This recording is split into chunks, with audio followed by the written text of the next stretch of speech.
my love-hate relationship with anarcho-capitalists.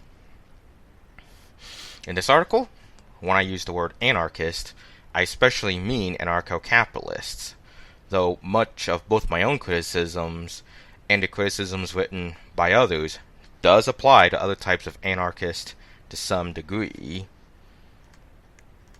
We have to be nimble thinkers. Try not to make everyone in the world be exactly like you. You have flaws, and having people who aren't you exist lets you balance out your own flaws.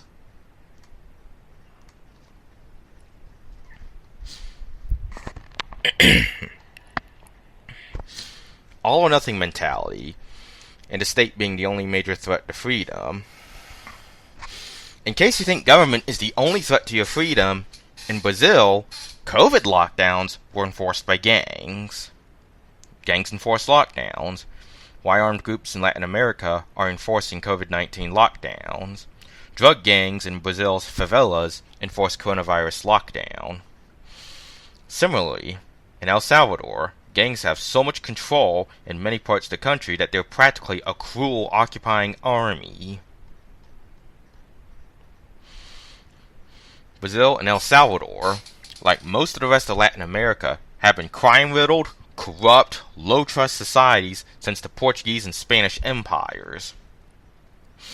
It's not a stretch to think that in a society in which the strong majority does not sufficiently value personal responsibility and freedom, and are metaphorically not close to the same page or even reading the same book as far as principles, values, and ideas of how society should be like, that gangs, warlords, and organized crime syndicates would act just as like another government. In other words, eliminating a state does not automatically grant you a free society. In much of the world, gangs and warlords would fill in the boots of the government. As a libertarian, if I was given the choice between dealing with a flawed President Bukele or absolutely ruthless Salvadoran gangs, I'd take my chances with Bukele, who acts restrained compared to the gangs. I know it's bad, but those are the cards we've been dealt. Now, here's an example of letting the perfect be the enemy of the good. As an anarcho-capitalist, would you rather live in North Korea or Switzerland? Why do I ask that question? I've read comments from anarcho-capitalists who say that they'd rather live in North Korea than a minarchist state, because North Korea is more intellectually honest and consistent than a minarchist state. Seriously? This reminds me of social justice warriors who hate on Thomas Jefferson because he didn't abolish slavery overnight, when ironically Jefferson stopped America's involvement in this transatlantic slave trade, putting America in a position to phase slavery out in the future.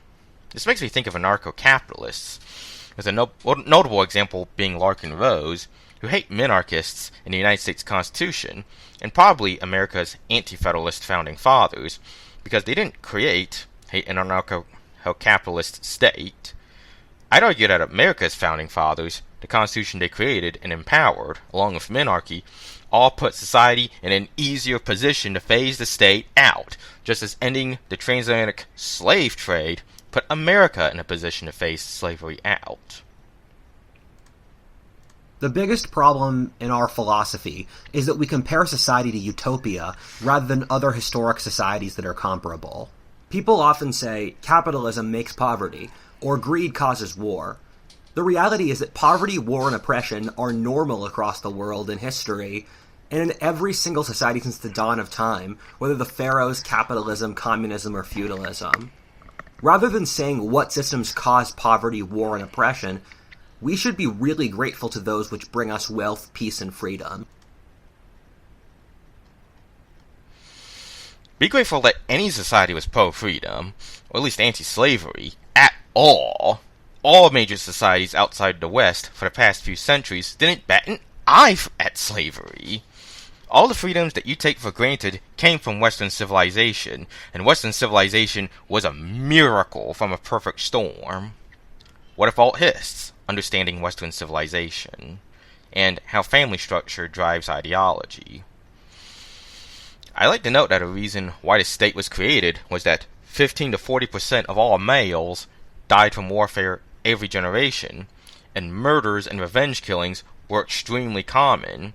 Death rates, particularly when it comes to murder and conflict, after the rise of the state, collapsed to nowhere near pre-state levels. Is war good? 10 taboo questions about history and society.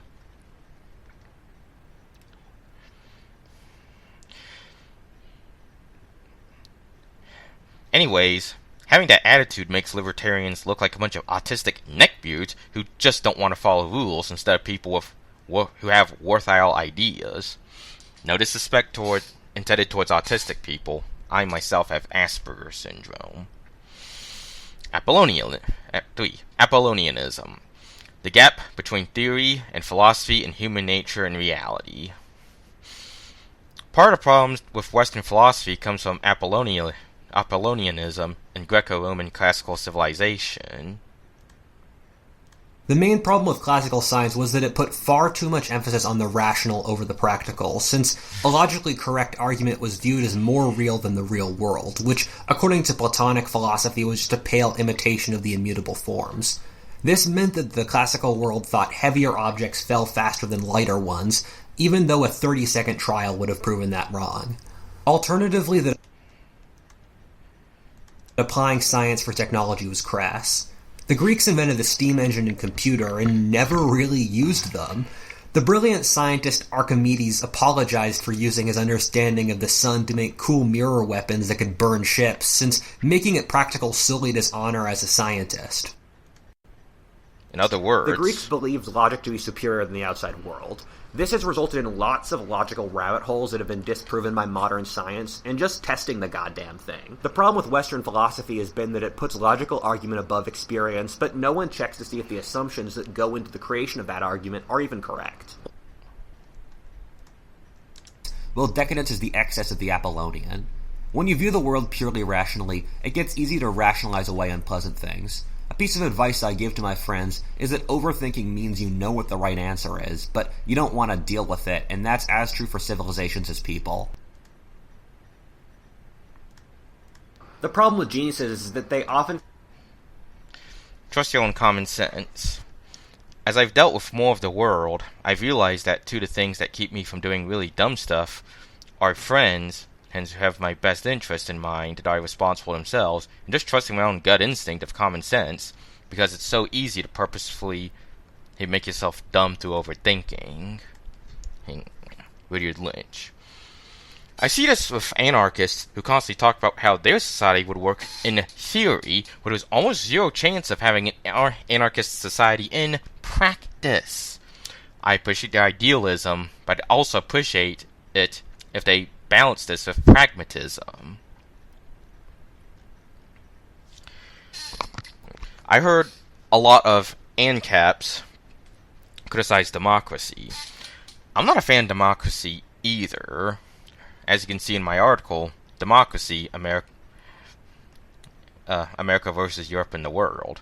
However, I wonder if some anarcho-capitalists, his hate for democracy goes beyond frustrations of politics and is the influence of Hop, and as a form of contrarianism and shock value, a way to show that they reject mainstream society, almost like how biker gangs use Nazi symbols even though they hold no Nazi sympathies, or how modern Christian nationalists identify as Christian to be contrarian against the left, which is entirely plausible, as that anarcho-capitalists tend to be contrarians, certainly nonconformists at least.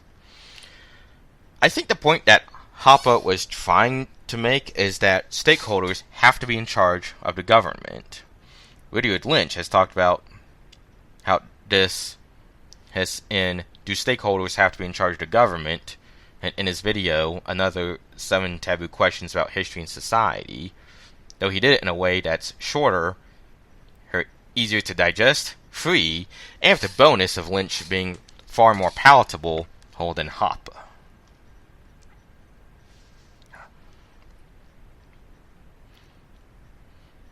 Are modern religions what their prophets preached? And Karl Marx has been misinterpreted 1,000 times over. The problem with geniuses is that they often construct extremely complicated, and from the perspective of less intelligent people, seemingly contradictory worldviews, but that's just a reflection of how often complicated and contradictory the real world is. What normally happens is that a genius creates a very complicated and coherent view of the world, and then since that worldview is so complicated, people afterwards can cherry pick different quotes for whatever they want to do.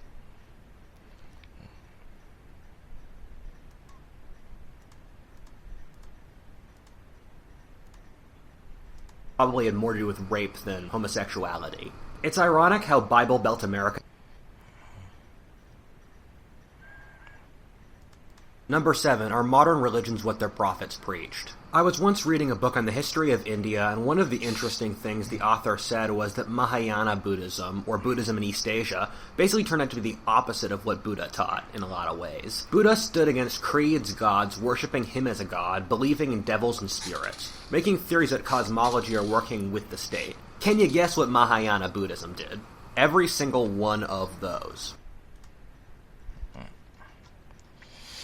This reminds me of how many of Murray Rothbard's followers oppose voting on the grounds of being immoral, even though, ironically, Rothbard himself was fine with voting as basically a form of damage control.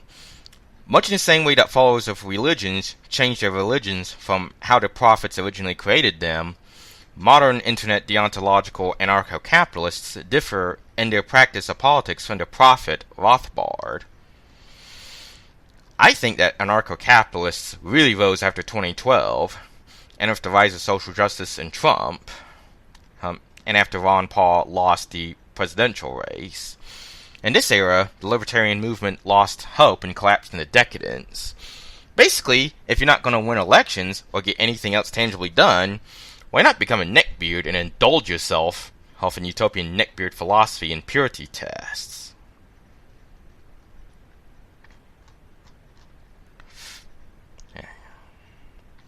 And that's about it.